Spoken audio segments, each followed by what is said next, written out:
欢迎电视机前的观众朋友走进天津卫视的大型情感节目《爱情保卫战》。本节目由中国广电天津公司独家冠名播出。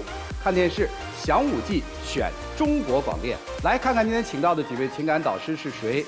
他们是情感导师吕阳老师，欢迎；情感导师雷鸣老师，欢迎；情感导师严品红老师，欢迎；情感导师徐伟老师，欢迎。当然还有我们广电帮帮团的老师们，欢迎两位。来了解一下这对嘉宾的基本情况，请看。他口口声声说现在对我很上头，但是却不用实际行动表现他对我的爱，做事只会考虑自己。当初是他追的我，但是现在我很认真对待这段感情，上赶着对他好，他却总是泼我冷水，我真的很无奈。他做事很冲动，根本不会换位思考，替我着想，而且还总是挑我的毛病，我觉得他一点也不爱我。我觉得谈恋爱就应该是冲动的，但是他在恋爱中却特别理性，根本不珍惜我的付出，我真的接受不了。有请这对情侣，有请。男嘉宾曲先生28岁，来自吉林公司职员；女嘉宾吴女士32岁，来自陕西人力专员。有请两位，有请。欢迎两位哈，比他大一点是吧？是。今天谁要来？我要来。我跟他相处以后，就发现我们之间存在了很多问题，就现在已经很难解决了。谁追的谁当时？我追的他。哟，现在这女生都勇气够大的了啊！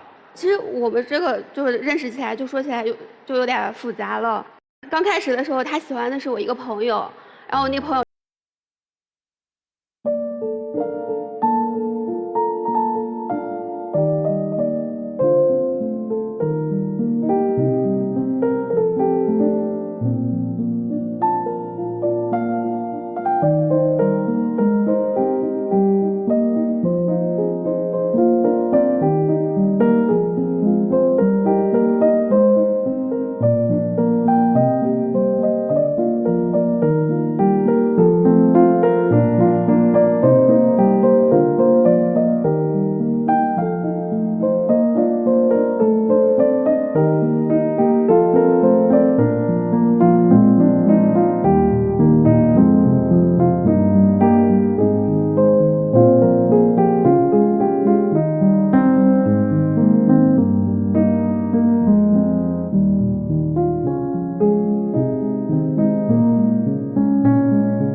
管住，他住那个宿舍，然后后来我们谈对象之后，就也没多长时间，可能3个多月吧。然后他就老跟我提说想跟我合租。我本来就想着我们现在认识的时间也不长，然后我们可能在精神层面啊，还有就是未来的人生目标就没达到一致，我就不同意。然后他给我提了好几回。当时我想是什么呢？我们认识这么长时间了，我们俩都是在北京，也不能老这么。就是像异地恋似的，我在丰台，他在那个朝阳，就是两个区。那是挺远的。对，是有点远，上下班我送他也比较费劲。我想是，既然我们俩都在一起了，平常生活上能多照他一些，能跟他黏在一起。但他就是做事情太冲动了，因为这个事情我一直没同意，他都没跟我商量，他直接就去他单位把宿舍给退了，拿着行李箱，然后过来让我收留他，就是装可怜，然后让我收留他。那你收留了吗？没有。这姑娘可以啊，没收留啊。那再搬回去呗。因为我喜欢，我比较冲动嘛，我当时内心想法就比较冲动，我就跟那个单位一说，我把宿舍退了。退了之后，我就拎行李去找了。我其实想也是逼他一把，我把行李拖下去之后，我这拿着行李大包小包过去，他直接能接受我，他起码他能可怜我呀。没想到这种绝情，我这也不是绝情，我就觉得我有自己的原则，他就是非要去，他强迫你。对。后面就是我自己做投资，然后就是投资失败了，损失了10万块钱。我就心里其实特别难受。然后我跟他把这个事情讲，然后他就接着就把这当成一个机会，就是说，你现在是那个低谷期，我搬过来陪你，就是度过低谷期什么的，那就还不就是想着就合租那个事情嘛。我想是他经历这事儿之后啊，我想安慰安慰他。我以前我也经历过这些事儿，我之前也做投资也失败了，也赔了几万块钱。正好借这个事儿啊，然后我寻思能去陪他度过这段时间，生活上给他一些帮助，也能去安慰安慰他。然后我寻思他能接受我，结果他到那儿就是。然后后面因为这个事我没同意，他就拿了5万块钱，他跟我说，这就当我给你的房租，然后就想用钱收买我。因为我喜欢你，我爱你，我想是什么呢？你说女朋友，人家还来交房租的，5万块钱你投资失败了，我直接补贴你不太好。我交房租，我们俩在一起总行了，是这么想的，是吧？我就觉得他就是想用钱砸我，他拿钱这个事情就让我更生气了。我这是原则性的问题，不是说你用钱我就能妥协的。对，女生是有底线的。这么想就不对，我想是什么？因为我喜欢你，我爱你，我才把钱给你。那就一定要合租吗？我也不一定非得要合租，我们俩去之后我能照他你说的可是房租。你要是喜欢他，你爱他，这事儿。哥们儿帮你分担了，这5万你拿走，不附加任何条件，这起码算个仗义。你非管这5万叫房租的意思是，你可不能往外轰我。我想什么呢？就是我把这钱。行了，没事，您接着聊吧，没事。雷老师明白你们那个心思，行，姑娘做的不错，这算合租风波。这之后2个人关系怎么样啊？就我们在一块就也会聊前任嘛。正常来说，就是我们聊前任，我都说人家一些好话什么的。分手肯定也都是双方都有原因，就不可能是一个人的问题。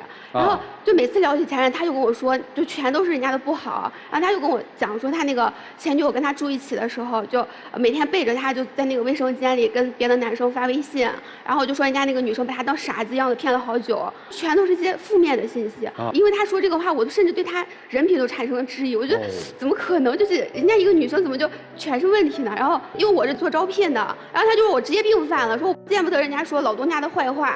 因为什么呢？因为我之前经历过这段感情，我想的是我们俩既然在一起，我想跟他说，让他能多理解我。你想让他理解你什么呢？因为我之前也是被人欺骗，我想跟他就说一下这个事儿，想让他也多理解理解我。他老是说人家这不好那不好，我当时就这不是个事儿啊！就我还有后边，就你听我说完。还有后边呢。重点的矛盾在后边，然后他就让我就心里挺犯嘀咕的，我就给他前女友打了个电话。就是想问一下，不是你在做他的背调是吗？他给他前女友打了个电话，厉害。我觉得他这事就做的挺不对的。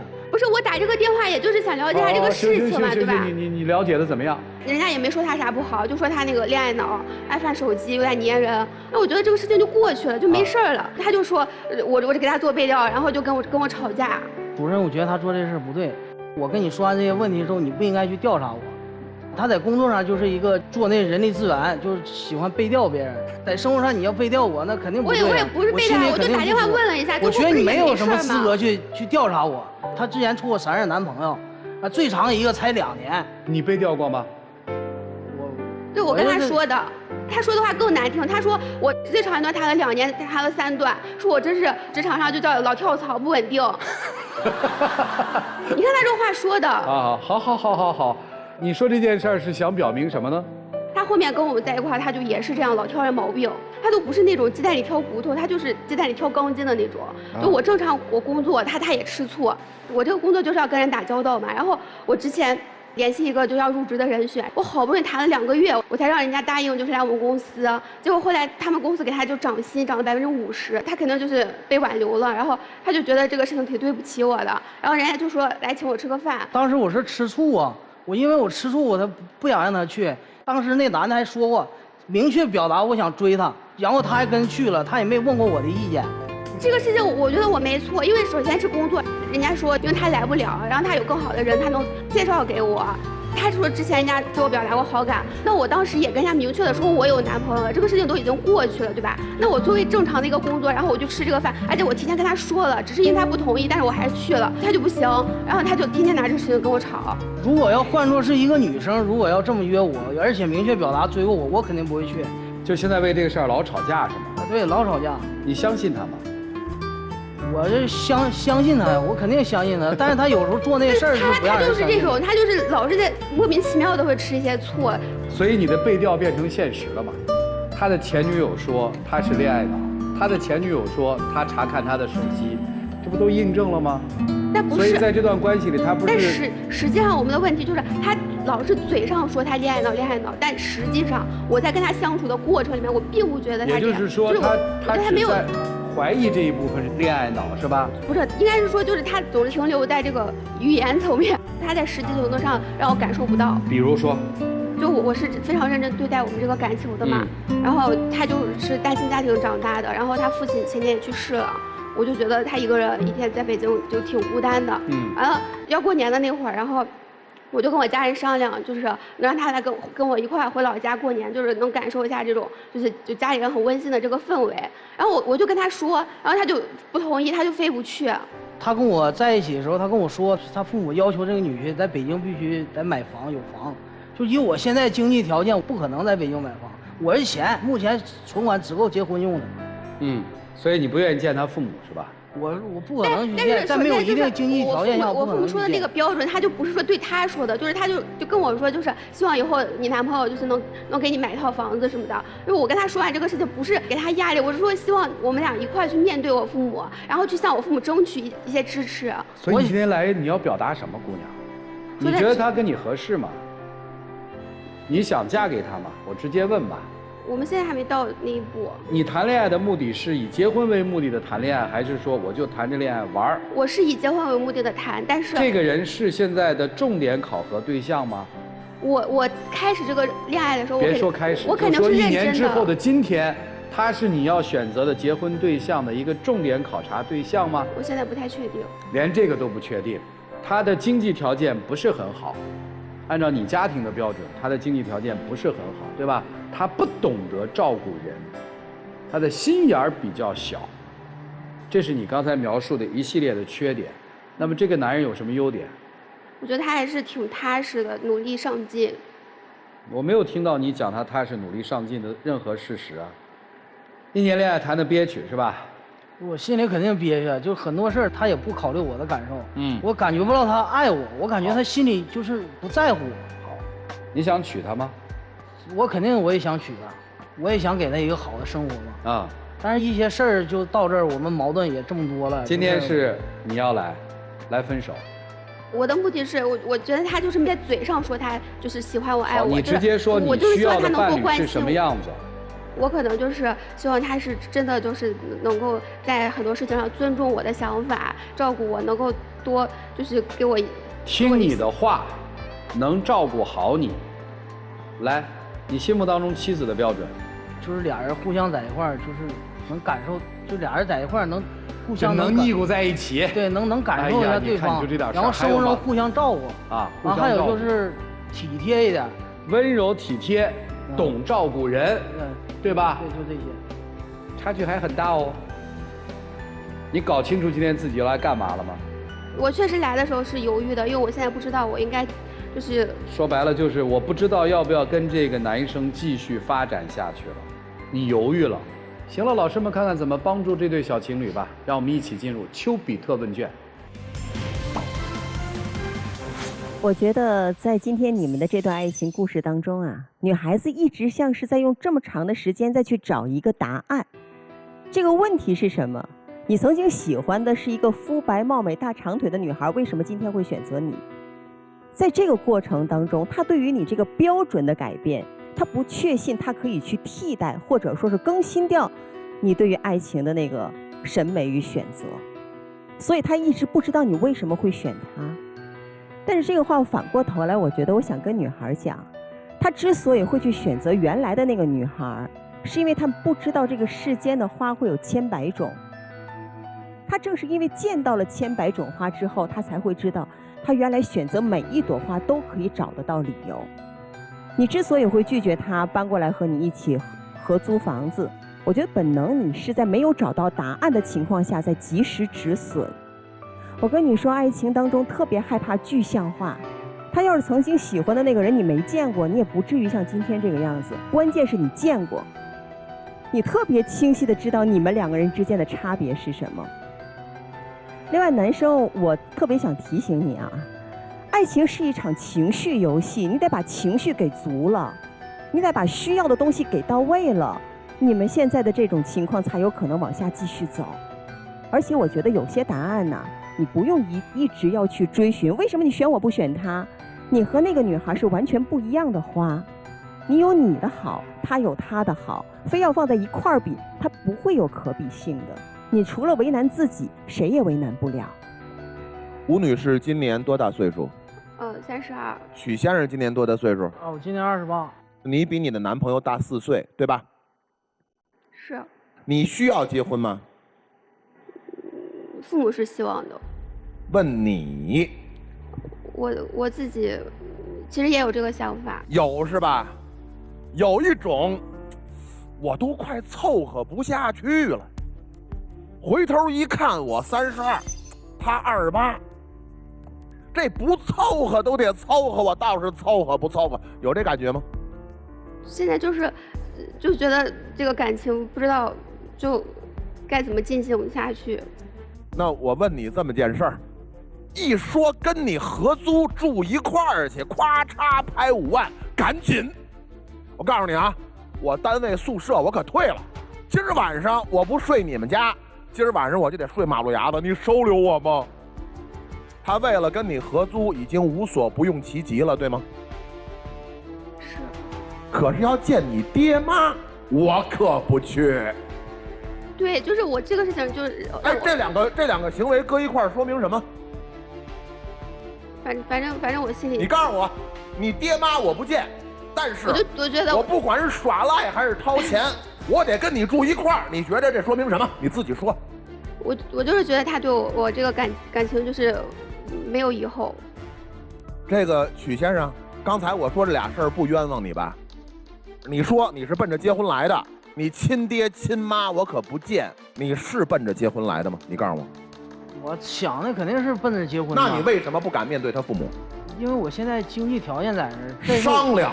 我是单身，我本来我是单亲家庭嘛。他父母有他父母的期待，你要是愿意跟他结婚，你起码有胆量面对他爸他妈，咱能商量吗？商量不成，我也努力过。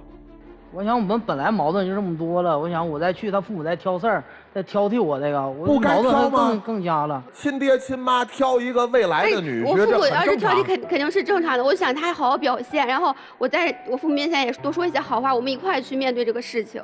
就是啊，这事儿就是带我做，为什么你不做？就是老是带我内心吧，就是我这个人，就是我现在家里就剩我自己了。我想的是，我没有一定经济基础，我不可能去面对。任何事上门都成啊，家里。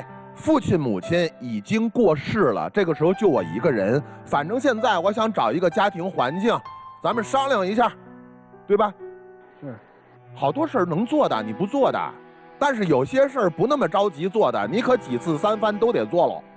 是，我想就是还是把精力攒够再去，要有底气，慢慢攒着吧。吴女士啊，我告诉您啊，这个世界上没有必要为了什么不能凑合，他非得凑合。要是都不能凑合，非得凑合了，你这不是难为自己吗？你说你怎么开心点呢？就是我觉着我能说明白的都说明白了，怎么选择在您啊。我讲完了。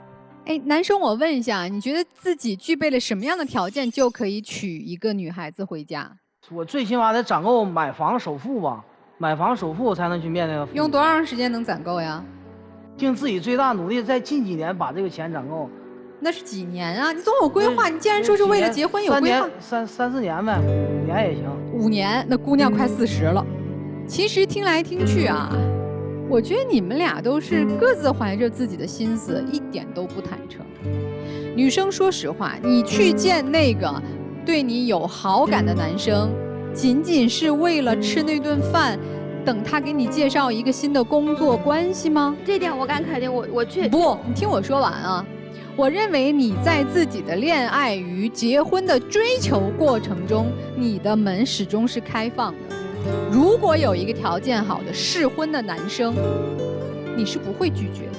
你坦诚地面对自己啊，在你们相恋1年的过程当中，你始终拒绝他跟你更亲密，因为你的心没有为他关上门，你的这个门是开着的或者扮演着的。是我现在心里有一个男朋友，但是我这门随时留着缝儿，有更好的能结婚的适合我的，我是不会拒绝。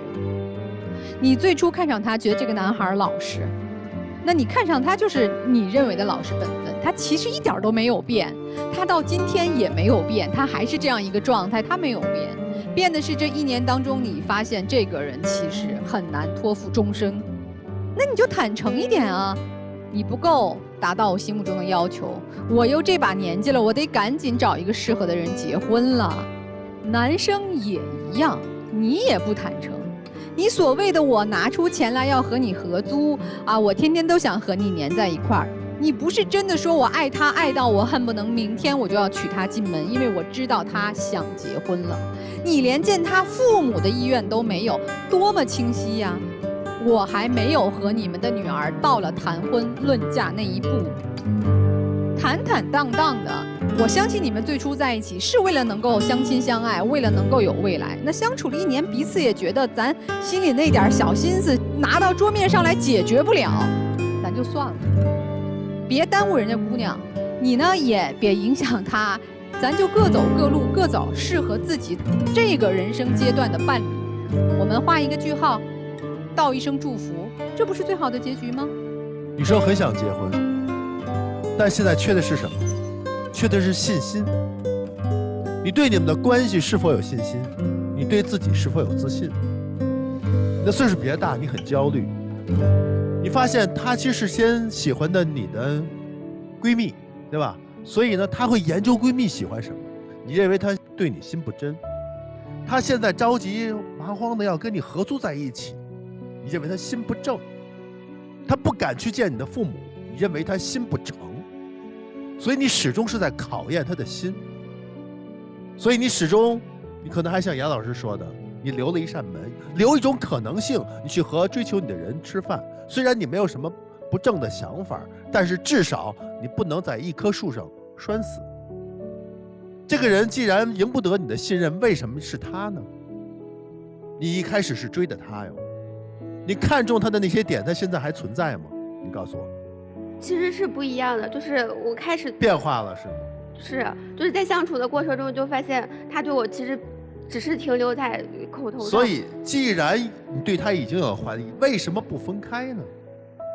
纠结，这是你的性格所在。对，既要又要，很难决定，因此才到了这个地步。所以你千万不要把自己的焦虑或者自己的疑虑让对方去证明，他做不到，永远做不到。你不是考官，他也不是考生，你要这么去考验一段感情的话，趁早离开。你跟这个人在一起怎么叫合适？你觉得很舒服，但你现在都不，你怀疑，充满着质疑，所以这段感情已经变味儿了。分开，我觉得也许是一个好的决策。谢谢曲总，帮帮团老师们。广电帮帮团呢，我就想说，姑娘，我能帮你的就3个字，打直球。我真的建议你不要绕，就好像你今天的这个肢体动作，你在绕，然后你在前后的去退，绕来绕去，你就只给你把他也给绕迷糊了。其实最终的结果，你把你自己给绕的耽误了。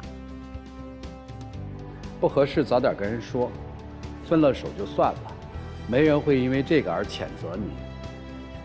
男生倒是有一个问题，本身就是单亲家庭，然后父亲又走了，单独一个人在这个世界上没有商量的人，是吧？28岁也挺难的。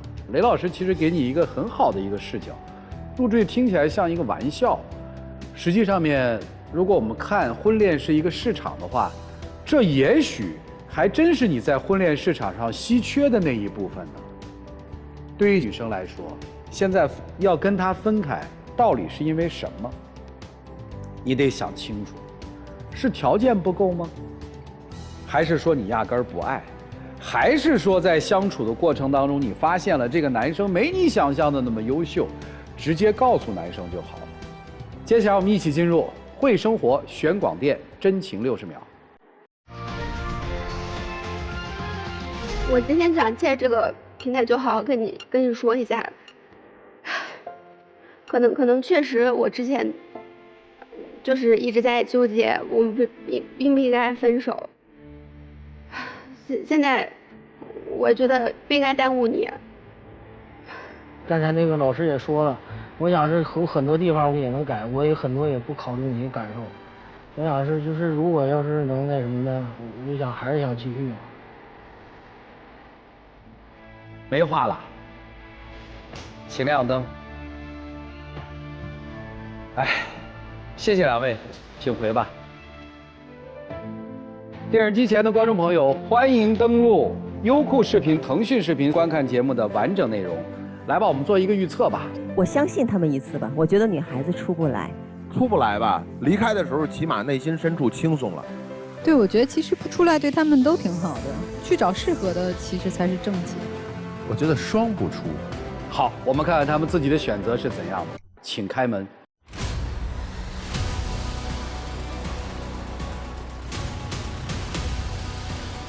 女生在吗？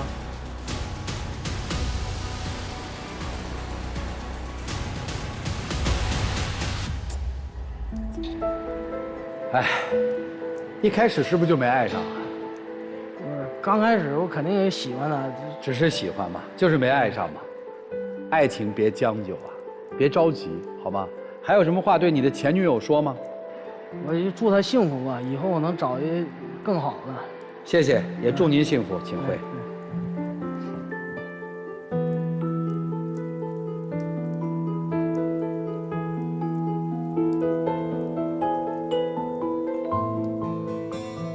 祝他们找到他们爱的人，然后幸福地走下去。来了解下一对嘉宾的基本情况，请看。贤妻扶我青云志，我还贤妻万两金。我不知道你们听了这种话是什么想法，但是我男朋友跟我说完，我会觉得他好像在给我洗脑，让我无条件的支持他。但是我们毕业了，就是要面临着异地和找工作的问题。他为什么口口声声说为了陪我，为了我而做出这一切，为我做出了牺牲，让我感觉到很不舒服。现在想想之前的这几年，他也并没有好好的爱我、重视我，我不知道我该不该和他走下去。有请这对情侣，有请。男嘉宾刘先生24岁，来自黑龙江学生；女嘉宾李女士23岁，来自吉林学生。有请两位，有请。欢迎两位啊！毕业了吧？毕业了。这一毕业就分手是吧？对。定律是吧？啊！哎呦，一说分手，这姑娘就要哭啊，舍不得是吧？今天是他要带我来的。对呀，他可不得带你来，他怕分是吗？你看哭的哟。不给擦擦眼泪去啊！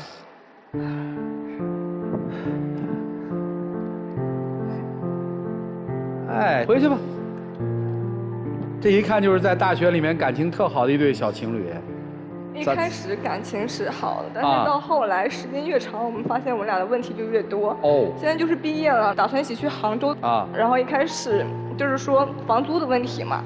然后他就说让我养他，让我就是付1个月的房租。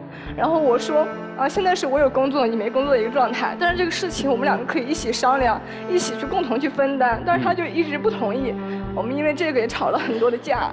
这有什么好吵的呀？现在你们在杭州工作是吧？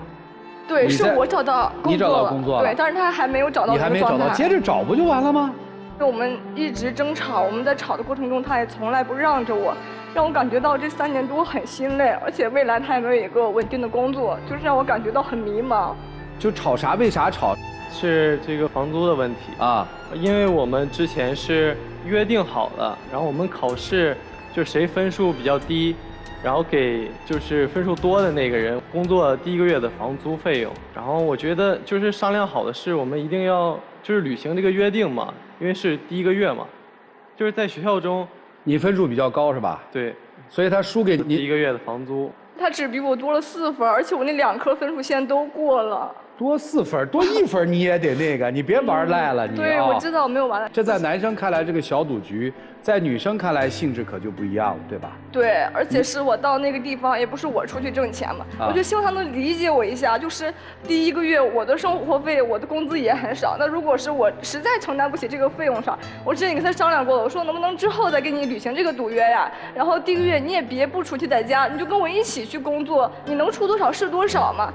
为这个事情跟我较真儿，所以你会觉得他颓了，才是你难受的地儿，是吧？对。就为啥不出去找工作？是不是有旁的打算？在这个阶段，我也在找工作。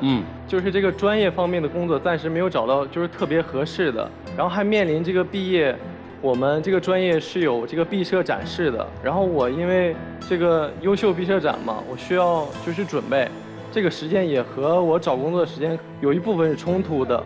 未来有什么打算啊？就是去杭州陪着他的时候，我也找我专业方面的工作。如果没有合适的，我就会打一份零工，然后用其他的时间去考公。这里有2个问题，就是他之前跟我说过，就是他大2的时候说，我如果没有工作，你会不会养我？他当时跟我态度他是这样说的，他说我不会，我不喜欢没有能力的女孩。而且打零工的时候也是，他就跟我说。我不会像你一样用体力赚钱，我要用脑力赚钱。但是他就是说教我很多，但是他自己现在也没有一个明确的规划，他反而总是说我就感觉压力很大。他属于纸上谈兵型的，对吧？对，我希望你是实战挣钱型的，是吧？对，而且我觉得他在生活中也很不尊重我，他觉得我能找到这个工作全凭运气。你什么工作找的？就是一个外企。这个工作也是我自己凭自己的努力嘛，然后他就觉得他一定未来能比我厉害。你啥专业？他一定能找到一个好的工作。是设计专业，我就是觉得在学校期间，我也因为我的专业也挣过一些钱，然后他就是不是特别擅长专业，我们俩专业很像，然后他就是喜欢出去做一些兼职啊，去尝试别的不同的工作什么的，我就用这个专业赚钱嘛。承不承认在毕业工作这件事儿，女生比你强？是他比我先败没败？败了。那就不要老说教我嘛，对吗？对吧？就每个人有每个人自己的生活状态，我都没有管你太多，我也没有说你太多，我一直都是理解你的，但是我希望就是你对我也是这样的。好，这事儿我们听明白了，从玩笑开始，到男生的心里不顺，到女生的憋屈，对吧？还有什么让你们不开心的事儿呢？之前旅游的时候，我们一起去厦门，那个时候我发现我们2个的性格就不太合适了。当时在厦门的时候，我们在出租车上吵完之后，在沙滩上我在那儿坐着，生气了你就自己去照相了，然后你自己就回去了，你根本就没有理我，你哪怕就过来理一下我，然后我们一起去也行啊，没有。当时的情况不是这样的，当时就是我们去旅游，他让我把他衣服洗了，然后第2天我忘记晾干了，结果他第2天早上的时候就又说教我了，然后我就有点不开心，我也知道我做错了，我就一直哄他在车上。什么事儿做错了？他让我帮他洗衣服，但是就因为我没有晾干，然后他又说我了，洗了。洗了不就对了吗？你错啥了？就是他说教我那个时候，然后我在出租车上我还哄他了，我就感觉一个大男人，你为什么不能就是让着点女生？为什么你一天要生那么多气？为什么我有那么多做不对的地方？到了看沙滩的时候，我就想出来旅游也是为了开心嘛，我想我们不要浪费时间了，我还是哄他，我让他说我们走吧。他不干，他一直在那坐着。然后后来我就找路人帮我拍了一张照片留作纪念，他就说我不理他。他就是那样，他一有情绪了，他陷在自己情绪里，他就不理人。不是你为什么让人给你洗衣服？就是他说要洗衣服，然后明天一起穿，一起拍好看的照片嘛。然后他说要去洗，我就觉得，那你既然应了这件事情，你说咱是不是得把它就是做好嘛？那你为什么不能和他一起洗呢？然后帮忙拧一下、晒一下，这些都做好了。那怎么会没晒衣服训人家呢？就是当时没有晾干。没晾干怪他呀，还说人家的问题，没晾干怪他，我以为是他忘记晒了呢。原来是没晾干是吧？这样的东西就是让我去做，然后我做不好，他又要说我。你应该弄一火箭上天怼天呐！什么天气啊？什么呀？你这是？然后去那个成都旅游那次也是，他让我给他拍一张照片，然后我也是跟他拍了之后，我还问他，我说这样可以吗？他又不说话，他不跟我沟通，他就把我自己又是旅游，把我自己一个人扔在那里，然后他就走了。没有，我觉得我需要就是公平对待一下，因为我给他旅游的时候，我经常去给他拍照片，总是拍一些就好看的照片什么的，我就特别耐心。然后那天我正好碰到了一个明信片，那个就是我觉得对我的设计特别有用。我让他给我拍一张吧，然后他拍完之后，我觉得那张照片特别不好说。那你就可以跟我说出来呀，我们俩可以沟通。对，然后他就转身就走了。没有告诉我。对啊，我说你看，他就转身就走了。不是你为什么？你说你再帮我拍一张不就完了吗？对呀，我当时就是这么想的，说这多简单的事儿，你就说出来不就好了吗？我觉得他有就是对美感的感受，他自己看一下应该能理解我。然后你的处理方式是？就在那个状况下，我说要不我去旁边待一会儿吧，我说让他缓一缓，他就一生气就走了。走了你呢？然后我就找他，我给他打电话，然后他没接。没有他根本没有。后来还是我给他打电话，然后他说你跟我道歉。就是每次最后吵架的结果都是我妥协，明明有的时候我很委屈，也是我妥协，我道歉。然后如果我不找他的话，那他可能就不会找我了。觉得就是他那天心情不好他没有洗头，然后他觉得他自己不开心了，我要就跟他在那个情绪之内，然后就拍照片就这样了。好，男生有男生的委屈，女生有女生的委屈，性格确实有点那个。还有什么事儿能证明你们性格不合呀，姑娘？前2天也是因为出去玩嘛，我拍完照片就这样轻轻碰了一下，他就很生气的跟我说，态度很不好的跟我说你瞎呀。我就觉得一个男生怎么能这样说话啊？然后回去之后我就很委屈，我在角落里一直哭，他也不理我的情绪，后来自己就睡着了。哭睡着了？我在这哭，他睡着了。哦，然后你更哭了吧？我的情绪很多时候都看不见他。那天其实是我端了一杯特别热的那个绿豆汤，他过来一拱我，那个汤就几乎都要洒在我身上了，我当时一下子就来火了。可是你也没有告诉我呀，你就是很生气的对我说你瞎呀。如果是这样的话，你不会张嘴跟我说吗？这样我也会理解你。可是你跟我一直走啊，我们俩一直在那个道上拿着那个汤，你也看见了呀。之后我们俩就一直冷战，然后就变成这样的状况。哎，你有没有觉得你确实情绪有点波动比较大？我发现了。而且控制比较差。嗯。特别容易哭是吧？对。哎，你烦他哭吗，兄弟？说实话。有一点，我刚开始就是觉得，哎呀，我应该哄他，然后慢慢的觉得，就是什么事他都有一点这种，就大事小事一哭就没劲了，是吧？对，我就不知道该怎么，就是说不出去那种话了，心里。明白。然后他也是，就是平时还总是大大咧咧的，然后之前我给他买一个小桃花的金项链，他就弄丢了，然后我觉得他就特别不在乎我给他买的这个东西。实际上不是这样的，他给我买了之后，我当时非常喜欢，我天天都带在身上。然后当时就是有一次洗澡的时候摘下来了，我真的不是故意弄丢了。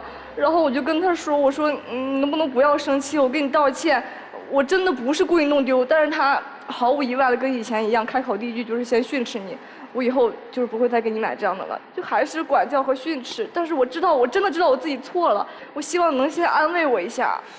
你为什么老训人家呀？就是他刚开始跟我在一起的时候说话，就是特别听我说的，就是说什么他也都能理解。然后慢慢的觉得就是他懂得变多了，生活常识也都增加了。我一说他就觉得我在说教他，要么就是我一说他就跟我说反话，我一说话他就跟我顶嘴嘛。然后就是这个犟也表现在就有一件事，当时他妈妈过生日，我毕设展正好就在他妈妈过生日附近，我说我给你钱，然后给妈妈买点礼物，然后你一个人回去，我在这边先干一下我这种事啥的，然后他就生气了。我是觉得我们2个马上工作了，然后就是家里人就想带回去看看，马上就没有机会了，而且并不是像他说的那样，当时我们俩看了一下时间，还有好几天呢。我想说你就跟我一起回去看1天呗。可是你也知道，我们老师可能会临时改一些东西啊。然后他最后还是这样，每次的结果就是他自己买车票回去了。后来我们俩1前1后回去的。是因为你怕他生气不原谅你，又追过去了。对，我把学校的事都处理完了，那时候他就已经生气了，他就自己跑回寝室了，然后我只能买那个车票了，我们俩就1前1后回去了。妈妈的生日赶上了吗？赶上了。所以今天来是干嘛呢？总吵架呀。还想吵吗？不想。我看你们这好像基本就决定，就是认定彼此为后半辈子的伴侣了，是吧？是，我是这样。双方父母见过面吗？还没有，因为工作都还没有定下来啊。好，评价一下你女朋友。就是她平常也挺懂事的，然后也挺乖的，处理事情也有自己的能力，但是就是跟我说话的时候，我觉得她对我就是没什么耐心了。现在，因为感觉处的比较久了。你累吗？跟她在一起？有点。评价一下你男友。他就是总说我犟嘛，总管教我。他总是这样说话，说我一开始的时候很乖，然后后来的时候不懂事儿。就是女生她是有自己独立的思想的，不是说她的思想跟你的思想不一样了，这就叫做不懂事儿。只不过是思想碰撞了。一开始是我什么都不懂，那是因为我第一次谈恋爱，我就感觉不是什么事都要听从你。假如说是的，我什么事都听你的，我变成一个你的傀儡，这样的话你会开心吗？所以。你跟他在一起快乐吗？这大概就是这段情感最重要的问题。是我的初恋，但是我不快乐。你在学校里追的人多吗？没有啊。没有？没有，我就从小一直很乖，我也就是这4年来，就是他说不让我去酒吧，我从来都没有去过，然后朋友慢慢的也都不联系了。你读大学的时候没有其他男生追你，除了他？啊，那有。就是啊。我没追过别人。啊，对啊，就是那些追你的男生，你都没看上吗？就是为什么看上他了？因为我觉得他当时就是很优秀，然后处理事情的时候也很冷静。就是一开始的时候大家都是美好的，后来的时候相处时间久了，就发现这个管教就不太舒服了。哦，到底是管教还是要求？到底谁更害怕失去？你们听听老师们的分析，好不好？让我们一起进入丘比特问卷。什么是厌恶？就是2个相爱的人，当手触碰到一起的时候，其中一个人迅速的抽离了。什么是爱慕？2个陌生的人在一起，膝盖相碰的时候却没有闪躲。其实人的行动代表了所有心里的语言。当他每一次打翻绿豆汤在说你的时候，其实那代表了他心里的语言。其实在你们2个相处的所有刚才说的点点滴滴当中，每一次行动都代表了真实的内心的语言。可能真的没有那么爱，或者已经开始厌恶。杨绛先生说，一个人的一生，终其一生都是一个人的一生。无论遇到什么样的人，他爱你，他厌恶你，他唾弃你，称赞你，羡慕你，你都不要在意，因为终其一生都是你一个人的一生，你都应该爱自己。所以对这个关系，我觉得没有必要评价，因为你们2个还很年轻，只是刚刚大学毕业，人生可以说都根本没有开始，谈不到任何一定要怎么样的这个必要性，没有的，根本没有。每个人都有更多的选择，更多的发展，更多的机会，应该找到那个让你觉得在一起很舒适的人，快乐的人，感到幸福的人。人生一共就2件事，一个叫快乐工作，一个叫幸福生活。如果一段感情让你得不到幸福的生活，这段感情的必要性就值得考量。给男生一句话，就学会不欺人。如果真的不爱了，就请直接的告白他，因为他还很年轻。我给女孩的忠告就是学会不自欺。如果你已经那么深刻的感受到不愉快、不舒服，请你勇敢的选择离开。就是一个女孩哈，我们说孝顺爹，这是应该的。一个女孩对男朋友这么孝顺，你觉得这是不是撑的？我就觉得他总说嘛，他总说他是为我好，为我好。我可能想想，那我也有做的不对的地方，我就会反思自己。不是他一说他为你好，你先自我检讨，我有做的不对的地方吗？你这心里也太脆弱了。就是你的男朋友习惯在你面前，他把自己摆在一个有优越感的位置上，他跟你说，我可不喜欢能力不强的女孩。你有没有跟他说过，我也不喜欢那个惺惺作态的男孩？你有说过吗？我如果说的话就又吵起来了，他会拿1万套话来怼我。你看多孝顺这孩子。他说你赶紧替我洗衣服，你就没跟他说一声你自己没长手啊？然后第2天那衣服没晾干，明明赖厦门的太阳，对吧？他赖你，这个时候你就不想想这事儿赖我吗？这事儿赖你吗？对，所以我就是很多时候就感觉很委屈，明明我没有做错。你委屈了之后你干嘛了？妥协了。还是孝顺吗？这是一好孩子。你爸你妈真知道你是这么过了4年吗？我都是挑好的跟他们说。哎呦天哪！所以我觉着吧，你既然觉得自己的男朋友老把自己摆得高高在上，你既然觉得他跟你在一起不开心，咱们是不是能想想别的事儿？哎，你信吗？这个世界上有另外一种男人，就是你买的项链丢了，你喜欢吗？喜欢。你喜欢，咱们再买一条。我就是希望他这样的，而不是训我。不是，你相信这个世界上有我说这种男孩存在吗？我相信。那你既然喜欢这样的，你跟他较什么劲呢？我这不是想不开吗？这你就再给人买一条能怎么着？是不是？是。你觉得自己身上爹味重吗？我觉得我可能有一点，我就是准备在他马上过生日这个时候再给他买个金戒指的。但是我想说的时候就是说你毕竟弄丢了，我觉得注意啊，开始了。你信吗？这个世界上有一个男孩，他没有后头但是这些。对。你信吗？我信。我向你保证，那样的男孩真的有。对，就是我说什么他都会否定我说，但是不对，就是这样。你知道为什么他死乞白咧的跟你强调，你比我低了4分，我告诉你我赢了你1个月房租，你知道他为什么使劲得跟你强调这个吗？我即便明明没找到工作，我也得摆一个胜利者的姿态，我就是为了让你替我付那1个月房租，我救不着，怎么着？他是为了这个，哎呀。你听明白雷老师说的了吗？我听明白了，就是世界上有很多种男人，不是只有你家这个，在你丢了最宝贵心爱的项链之后会训你的，也不是说所有的爹都会训闺女说你别丢3落4，爹都不全是这样，别说男朋友了哈，是有那样的人的，他是不会让你从上场站到这儿，哭到现在没停过。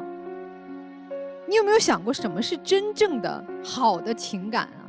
最基础的一点，你跟这个人是不是在一起天天都很开心啊？你是不是变成了一个爱笑的姑娘啊？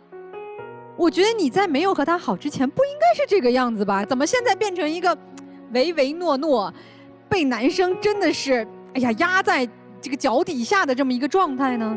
你有思考过这些问题吗？这3年你怎么就变成了哭哭啼啼的？你爸妈要看到了得多难过呀！我怎么委屈我们家女儿了？所以其实人生有很多种选择，不是对方选择了我们，是我们选择了生活。你如果始终陷在这么一个情绪当中，说我就希望我男朋友能在我丢了项链的时候哄我，再给我买一条，我等到你就变成一个怨妇。爱情也不是等来的，也不是求来的，也不是靠自己低姿态天天抹眼泪就可以获得的，是我们双手去争取的，是我们擦亮双眼去寻找的。所以我觉得不是说这个男生有多么的不好，至少在这段关系当中你没有收获到愉快自洽，对，那这就不是好的爱情。也许有一天有一个女孩出现了专治这一款男生，但对不起，你不是治他的那把药。男生其实我觉得你挺享受的，一副胜利者的姿态，洋洋得意，特别享受他的泪水。人家这么聪明，自己找到了在杭州的工作，没靠任何人，也没靠你，对吧？你这大言不惭的说我比你多考了4分，好意思要房租？你不应该勤工俭学，自己打工，因为没找着工作拖了人家后腿，把这钱补上吗？所以不要以为爱情当中你以一副胜利者的姿态你就真的胜了，回头如果人家真的离开你，我觉得他是获得新生了，他有机会寻找更好的幸福，没有人再这么对你了。所以如果你觉得这个女孩你认准了，你要改，你要调整，你要尊重我们不如人家的地方，我们做的不到的地方，就去改进，就去呵护。所以男生，我建议你调整一下，遇到这么一个傻姑娘爱着你，这是你的福气，否则鸡飞蛋打一场空。我们每个人的命运啊，就是一个又一个的选择组成的，谁没选择错过呢？你的初恋经历了4年，你付出了很多，可总是不快乐，苦苦啼啼的。那我们为什么不能去改变，重新选择呢？因为我想的可能就是2个人没有天生合适的2个人。对，我一直以为恋爱是要磨合的。是的，就像啊，我在高考的时候，选择学校、选择专业，我没有任何想法，所以我就听我老父亲说呀，男人得选一个，就是一份技能，这样你到哪儿都饿不死。所以我选择一个我不喜欢的专业。我进去之后呢，我发现这个专业我并不喜欢，我就决定我毕业之后一定不做这个行业的事情。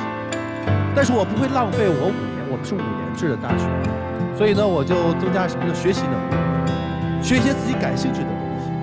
毕业之后，我就是没以本专业去找到的工作，还不错。所以说，这是我们每个阶段不同的选择。我们肯定都有朦胧不懂的时候，但是我们关键是什么？要利用现在时间，我们要学到一些东西。就诸如你和他相处，我们要想被别人尊重，我们先要自己尊严，先自重。我们要想让别人爱我，我们先要自爱。一段感情当中，我不能投入到没有了自我，别人一定不会看重你。所以说，一段感情，我们无外乎是会有2个结果。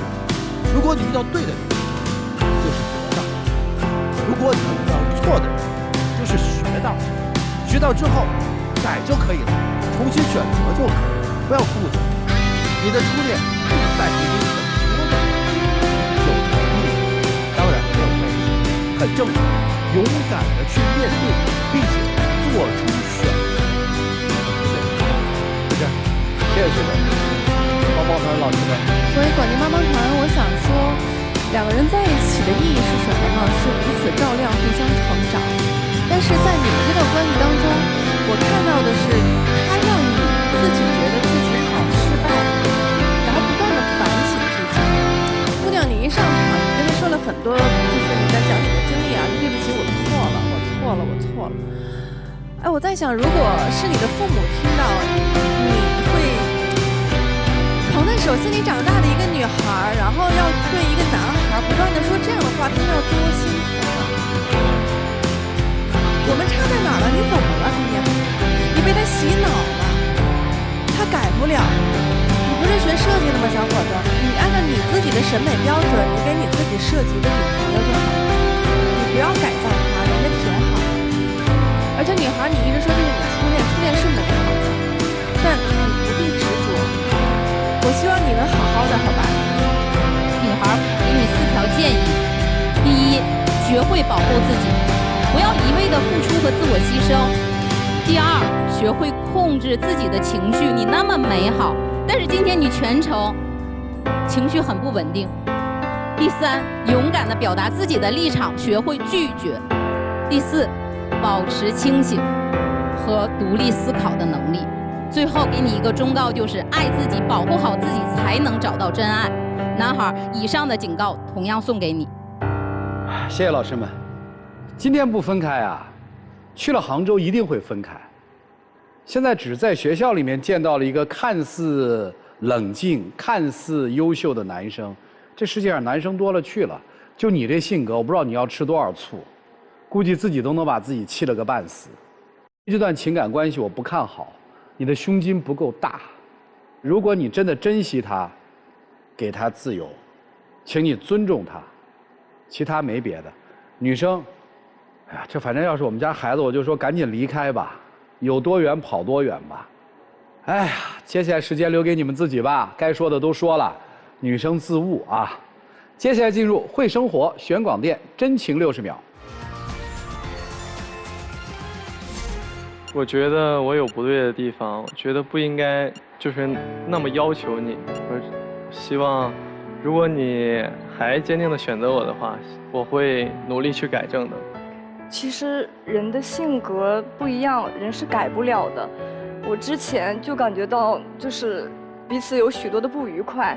我认识到这是一条错误的道路了，只是因为我对你的爱，对你的滤镜。但是现在我感觉女生的思想也需要独立，女性也需要被看得见，我是值得被尊重的。我觉得就是老师说的很对，我就是有很多方面的不足，我也不应该那么的高高在上的。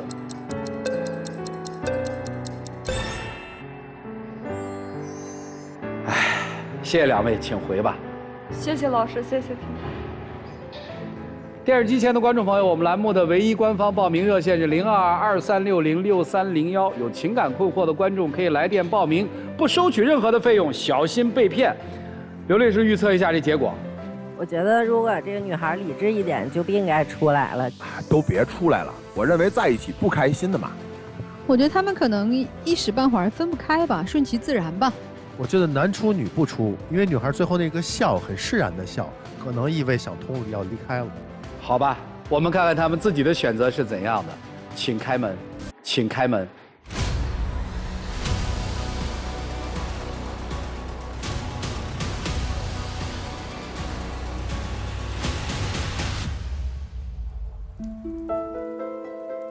年轻其实也不懂，我不觉得你是主观故意那么坏的，我真的不觉得。有什么话跟他说？我觉得很抱歉吧，因为他今天上台的这个状态，其实我是真的不是想让他这么难过、这么伤心的。可能我主观就是希望他变得越来越好，然后希望我们越来越好。如果他觉得我们还能就继续走的话，我就是跟他道歉嘛。如果不能的话，我就是希望他越来越好。谢谢你啊，加油，小伙子，请回。